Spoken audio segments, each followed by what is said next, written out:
and today I am in Akihabara and I am standing right outside Nico Nico Halal restaurant, and this is a restaurant which is just newly opened in January 2021, and this is 100% halal restaurant, and this restaurant is very near to Akihabara station, very near. It's about only 4 to 5 minutes walk from Akihabara station. So, and this restaurant is also very near to Masjid Nusantara. So anyone who's coming at this restaurant, they can also visit the mosque for offering prayers as well, and it's really nice. It's a really good location. The station is near, Masjid is near, and of course everything is halal. So Muslims can enjoy halal food, halal Japanese style food, chicken cutlet over the rice, all these kind of dishes they're serving, and it's 100% halal. So let's see what we can have today over here.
And it's chicken cutlet rice, and look at that. I ordered one extra chicken cutlet, so it now looks really heavy, looks so nice.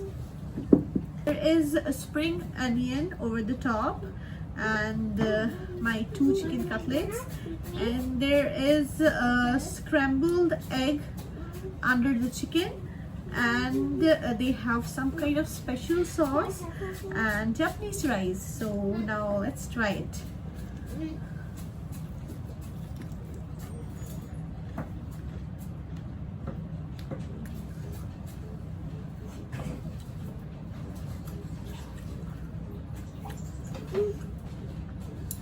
The chicken cutlets is good. The taste is not sweet, not spicy. It's a salty kind of flavor, and chicken is well cooked. It is really nice. So I'm gonna try some scrambled eggs with the rice.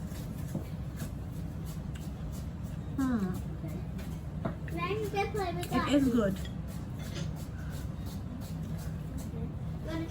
Mama?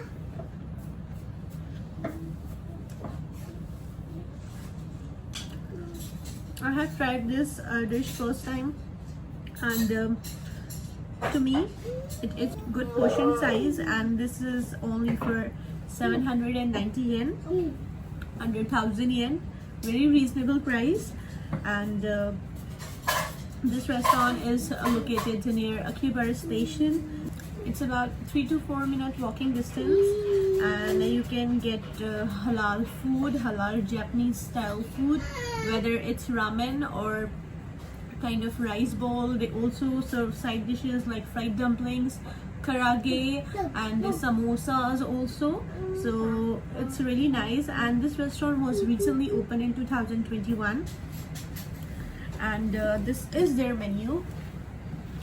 Wow, they have a lot of dishes like soy sauce, miso flavor, spicy soy sauce, spicy salt, spicy miso flavor, and they have chicken cutlet curry, shrimp fry curry, vegetable curry, chicken curry, Japanese fried chicken curry, beef curry, spinach curry, and chicken cutlet rice bowl, which I ordered. And they also have some topping menus which you can order, or you can say a kind of side dishes: Japanese fried chicken, shrimp fry, chicken cutlet. If you want to order like egg, you want extra egg in your meal, so there are hot spring egg, soft boiled egg, and they also serve char-siu rice bowl. It's very like 390 and very cheap. And they have 3 kinds of drinks as well, like apple juice, orange juice, cola. So let me tell you one thing. These are not actually regular type ramen. They are mazemen, like they don't have a soup. So it's just like noodles, or the toppings like spinach, spring onion, chicken, whatever you like over it. So but there is no soup, so it's kind of a little different from ramen. There is no soup, and I think you must try this also. And plus they do have a spice level. You can increase your spice level, but they do cost it. So it's like if you're choosing from level 2 to 5, so it will cost you about 50 yen up. And if you are selecting very spicy level, so it's like about 100 yen. So they do also serve very spicy things as well. So it depends on you whether you choose spicy or like regular one. It's really nice. You can have a reasonable and affordable kind of food near Akihabara station, which is I think everything is under 1000 yen. Very affordable for everyone, and it's really good. Being a new restaurant in Akihabara, I think they're doing a very good job by serving 100% halal food, and the staff are like Muslims. There is one woman staff also who is working. She is also Muslim, so that's really nice.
So that's it. Thank you for watching. Sayonara. Until next time. Allah Hafiz.